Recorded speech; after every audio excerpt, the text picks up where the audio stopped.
오늘은 성령 강림 주일입니다. 예수님께서 십자가에 죽으시고 3일 만에 부활하셨습니다. 부활하신 예수님 40일 동안 이 땅에 계셨습니다. 제자들에게 여러 차례 부활의 증거를 친히 보여주기도 하셨고요. 그리고 하나님의 나라의 일에 대해서 자세히 말씀해 주셨습니다. 40일 후 예수님은 제자들이 보는 앞에서 감람산에서 승천하셨습니다. 제자들은 예수님의 승천 장면을 친히 목격하고 그들은 마가의 다락방으로 돌아옵니다. 그곳에서 성령을 사모하며 열흘 동안 마음을 같이하여 기도에 힘썼습니다. 10일 후, 곧 예수님이 승천하신 지 10일 후, 부활로 따지면 예수님이 부활하신 지 50일째 되는 날, 그날을 오순절이라고 합니다. 오순절날 제자들이 기도한 대로 하나님께서 약속하신 대로 성령이 임하게 됐습니다. 불같은 성령, 바람 같은 성령이 임했고 그래서 교회가 탄생하게 됐습니다. 성령 강림 주일은 또 다른 측면에서 보면 교회 탄생 주일입니다. 교회 생일 이렇게 표현할 수 있겠죠. 생일을 맞이하면 여러분이 하나님께서 은혜를 깨닫고 감사 예물을 드리지 않습니까? 이렇게 한번 제가 권면해 드리려고 합니다. 물론 우리 교회 생일은 아니겠지만 성령 강림 주일, 교회 탄생 주일이기 때문에 여러분 좀 잘 기억하셨다가 내년 성령 강림 주일 때는 이런 헌금을 한번 드렸으면 좋겠다 생각이 듭니다. 개인적으로 생일 감사 헌금 드린 것처럼 교회 사랑하는 마음으로 하나님 앞에 감사의 예물을 좀 드리는 것도 의미가 있겠다. 그러면서 성령님을 간절히 사모하고 우리 교회가 감당해야 될 사명을 다시 한번 되새기고 얼마나 좋을까 그런 생각을 해보게 되는 겁니다. 여러분, 성령님은 교회와 깊은 관계가 있습니다. 성령님은 우리 개인 그리스도인과도 깊은 관계에 있습니다. 개인이든 교회든 성령 받아야 됩니다. 아멘. 성령으로 충만해야 되는 줄 믿습니다. 데살로니가전서 5장 19절에 이런 말씀이 있습니다. 성령을 소멸하지 말라. 에베소서 5장 18절에는 또 이런 말씀이 있습니다. 오직 성령으로 충만함을 받으라. 개인도 그렇고 교회도 그렇고 성령을 소멸하면 안 됩니다. 성령으로 충만해야 되는 줄 믿습니다. 성령 충만한 그리스도인 진짜입니다. 성령 충만한 교회 진짜입니다. 오늘 본문의 말씀은 예수님께서 공생에 사역하시는 도중 성령 충만을 약속하신 말씀입니다. 배에서 생수의 강이 흘러나오리라. 그렇게 주님께서 말씀하셨습니다. 생수의 강. 예수님의 말씀을 사도 요한은 성실하게 그대로 기록했습니다. 그리고 오늘 본문 보시면 사도 요한이 부연 설명을 또 하고 있습니다. 본문 39절입니다. 예수님이 말씀이 이렇죠. 누구든지 목마르거든 내게로 와서 마시라. 나를 믿는 자는 성경 이름과 같이 그 배에서 생수의 강이 흘러나오리라. 사도 요한은 예수님의 이 말씀을 좀 더 부연 설명합니다. 39절 이는 그를 믿는 자들이 받을 성령을 가리켜 말씀하신 것이라. 예수께서 아직 영광을 받지 않으셨으므로 성령이 아직 그들에게 계시지 아니하시더라. 여러분, 예수님께서 생수의 강이 흘러나오리라 하신 이 말씀 오순절날 성령 강림으로 성취가 되었던 겁니다. 그리고 이 말씀은 오늘 우리 교회에도 성취되어야 될 말씀인 줄 믿습니다. 오늘 예배에 참석한 우리 모두도 주님이 약속하신 말씀 그대로 우리 배에서 생수의 강이 넘쳐 흐르는 그런 축복의 역사가 있기를 바랍니다.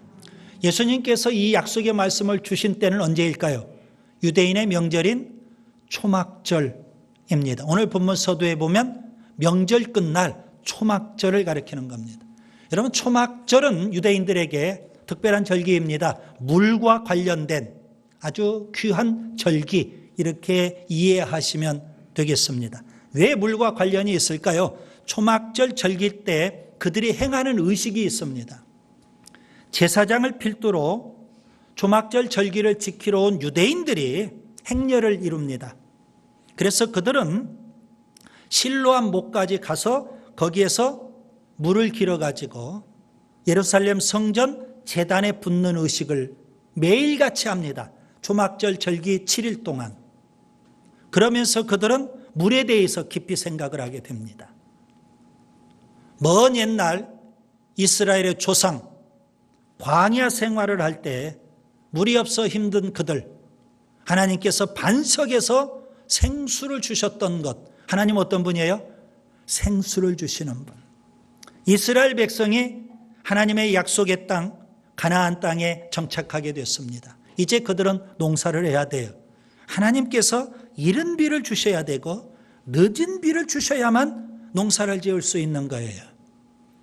그래서 비를 주시는 하나님, 그 하나님 앞에 감사하며 우리에게 그런 비를 달라고 그렇게 기원하는 의식, 그런 의식을 초막절 때 행했던 겁니다. 그 마지막 날 초막절에 참석했던 유대인들이 다 물에 대해서 깊은 관심이 있던 그때 예수님께서 외치신 말씀이 바로 이겁니다. 누구든지 목마르거든 내게로 와서 마시라.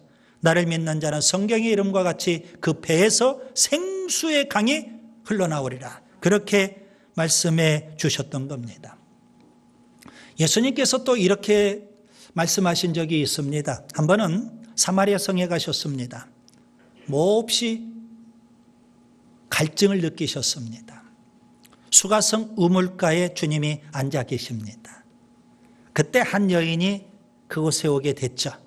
우물가에서 주님께서는 물에 대해서 그녀와 대화를 나누셔요. 그러면서 주님께서는 영적인 물을 말씀하셨습니다. 요한복음 4장 14절, 내가 주는 물을 마시는 자는 영원히 목마르지 아니하리니 내가 주는 물은 그 속에서 영생하도록 솟아난 샘물이 되리라. 주님이 그렇게 말씀하셨습니다. 오늘 물과 관련된 초막절 때 주님께서 생수의 강에 대해서 약속하신 이 말씀, 사도 바울은 에베소서 5장 18절에 술 취하지 말라, 이는 방탕한 것이니 오직 성령으로 충만함을 받아라. 성령 충만으로 말씀해 주고 있는 겁니다. 여러분, 오늘 성령 강림 주일 우리가 어떻게 하면 성령으로 충만할 수 있을까요? 저는 오늘 본문을 통해서 세 가지를 말씀드리려고 합니다. 첫째, 예수님 앞에 나와야 됩니다.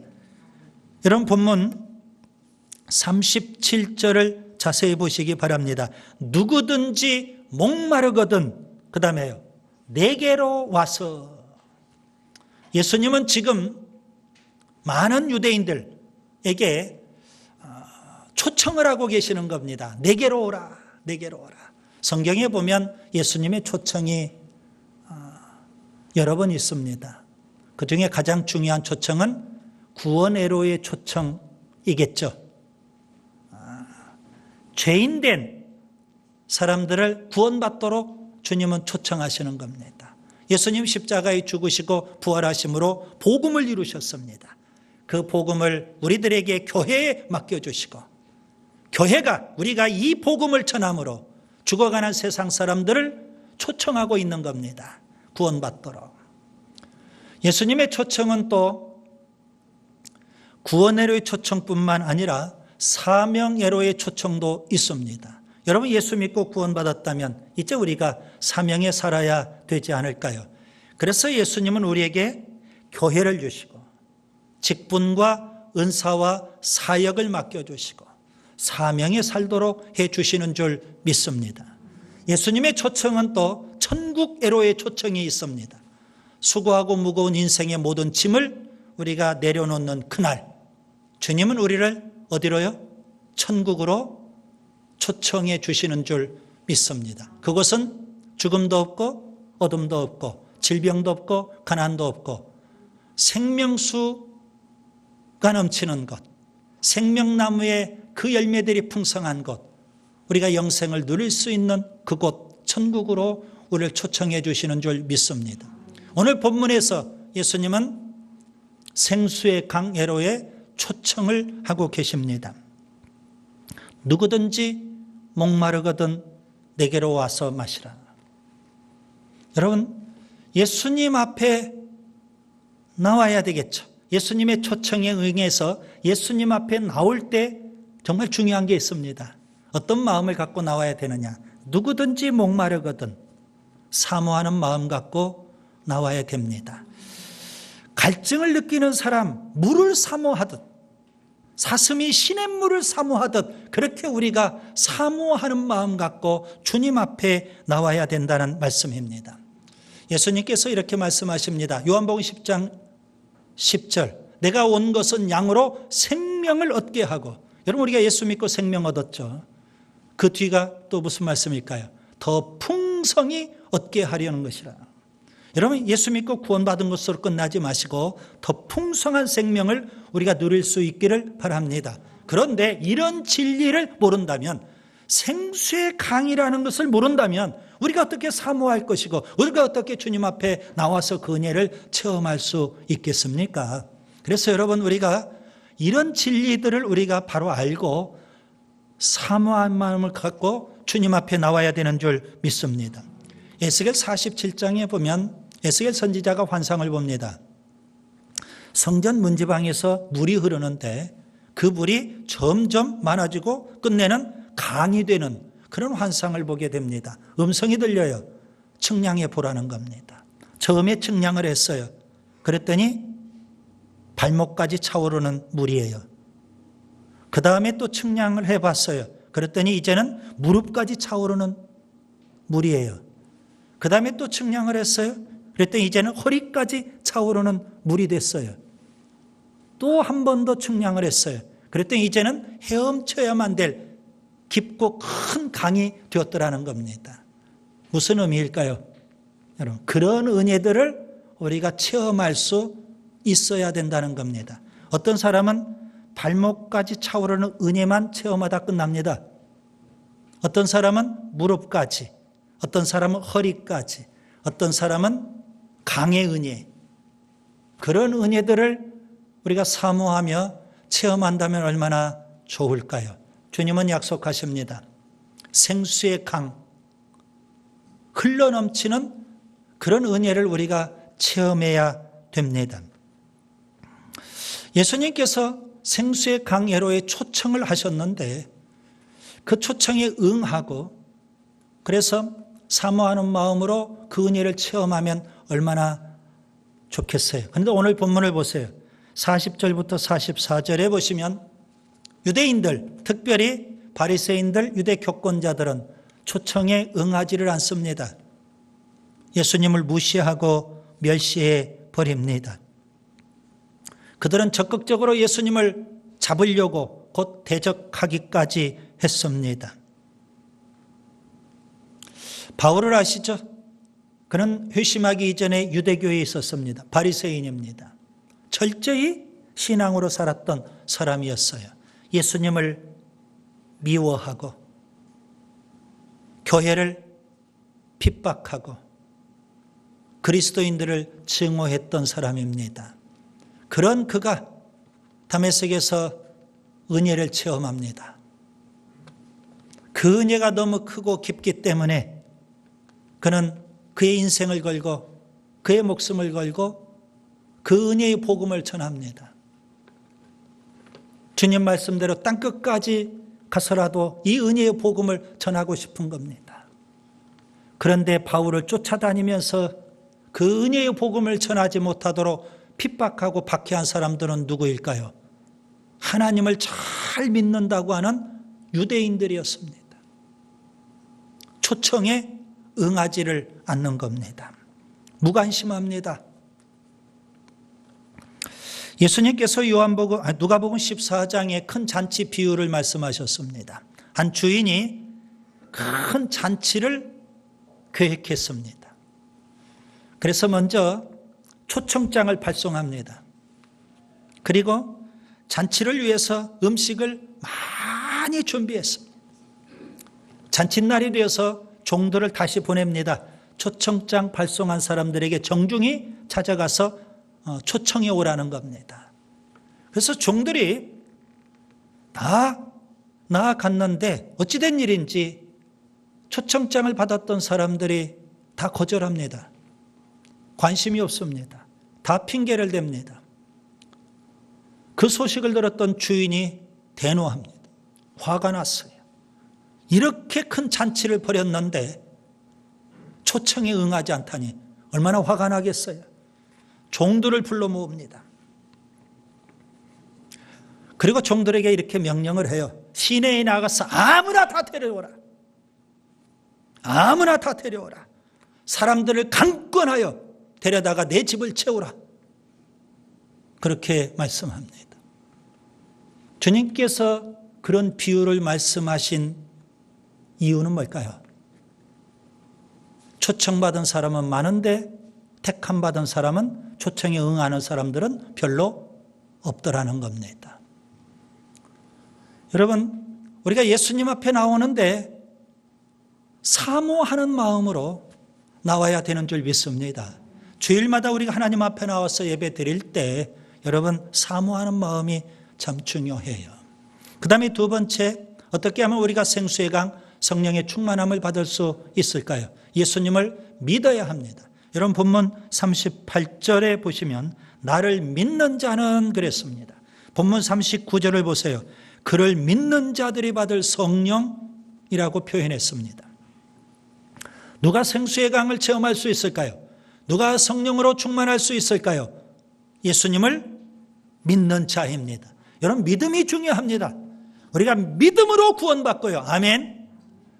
믿음으로 여러분 우리가 복도 받는 거예요.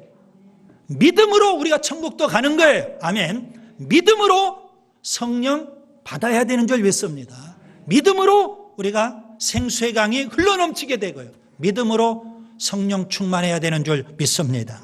사도행전 1장에 보면 예수님께서 성천하실 때 제자들이 그곳에 있었습니다. 성천하신 예수님께서는 유언으로 무언으로 제자들에게 세 가지를 약속하십니다. 첫째 약속은 아버지의 약속하신 성령을 기다려라. 성령 주겠다는 겁니다. 두 번째 약속은 성령 받으면 땅끝까지 이르러 내 증인이 되리라. 증인이 되라는 약속입니다. 세 번째 약속은 무언의 약속이죠. 다시 오리라. 재림하겠다는 약속입니다. 그곳에 있었던 제자들 120명.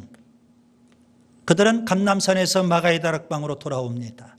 그리고 주님이 말씀하신 그 약속의 말씀을 믿고 믿음으로 기도를 하는 겁니다.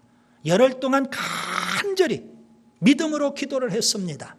성령을 달라고. 오순절날 그들이 믿음으로 기도한 대로 하나님께서 약속하신 대로 성령이 임했던 겁니다. 예수님의 약속, 첫 번째 약속이 이루어졌어요. 그래서 교회가 탄생하게 되었고요. 교회는 이제 열심히 복음을 전하죠.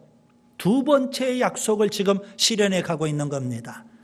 초대교회 때부터 지금까지 교회는 복음을 전하는데 예루살렘에서 온 유대로, 그 다음에 사마리아로 땅끝까지 계속 이 복음을 전하고 있는 겁니다. 두 번째 약속이 이루어져 가고 있습니다. 이제 마지막 세 번째 약속이 이루어질 시점에 와 있습니다. 다시 오리라. 주님은 분명 재림하실 겁니다. 그날까지 우리는 성령 받고 아멘 열심히 이 복음 전해야 하는 줄 믿습니다. 구약시대 때 하나님께서는 요엘 선지자를 통해서 성령을 이렇게 약속하셨습니다. 요엘서 2장 28절 29절 그 후에 내가 내 영을 만민에게 부어주리니 너희 자녀들이 장래일을 말할 것이며 너희 늙은이는 꿈을 꾸며 너희 젊은이는 이상을 볼 것이며 그때에 내가 또 내 영을 남종과 여종에게 부어줄 것이며. 여러분 예수 믿으면 성령이 계시죠? 그걸 성령의 내주라고 합니다. 성령이 내 안에 계신다. 여러분 성령이 내주하셔도 우리가 구원받아요. 천국 갈 수 있어요. 그런데 분명 성경에서는 부어주신다. 충만하게 하신다. 생수의 강이 흘러넘친다. 그렇게도 말씀하고 계시거든요. 그렇다면 여러분 우리가 예수 믿고 믿는 순간 성령이 내주하시지만 이제 예수 믿는 그 믿음으로 우리가 성령으로 충만함을 받고 부어주시는 성령을 체험하고, 아멘, 우리 속에 성령의 생수가 흘러넘치는 역사가 있기를 바랍니다. 오순절날 부어주시는 성령의 충만한 역사가 이루어지게 됐어요. 그 오순절의 역사는 그 시대, 그때 단 한 번 이루어진 것으로 끝나지 않습니다. 물론 어떤 사람은 단회적 사건이다 이렇게 주장하기도 하지만 절대 그렇지 않습니다.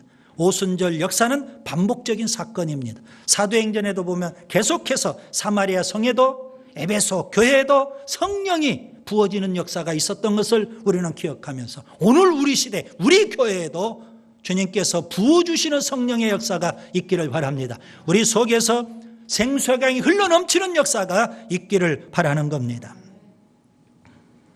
수가성의 그녀, 서두에도 잠시 말씀드렸죠. 방금 전에. 그녀가 우물가를 찾아왔습니다. 그때 예수님께서는 우물가에 앉아 계셨죠. 그녀는 남편이 6이나 된 과거가 부끄러운 여자였습니다. 사람 있을 때는 우물가를 찾을 수가 없습니다. 부끄러워서. 그래서 뙤약볕, 사람들이 인적이 드문 그때 그녀가 물을 깃기 위해서 우물가를 찾아온 겁니다. 물론 육신적으로는 우물가를 찾아왔지만 영적으로 보면 그곳에 계신 예수님을 찾아오게 된 겁니다. 예수님과 물에 대해서 대화를 나누어요.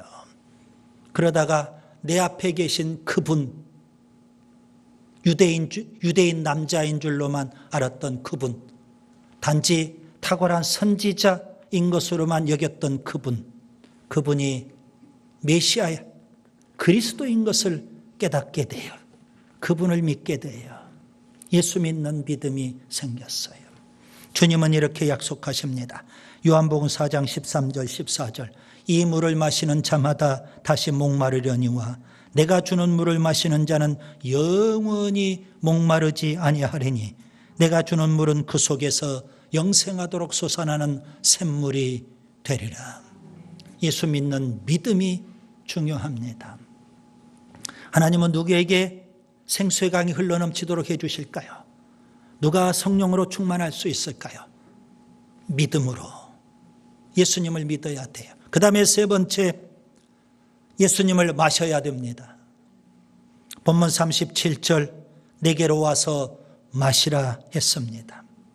여러분 여기 마시라 목적어가 뭘까요? 내게로 와서 마시라.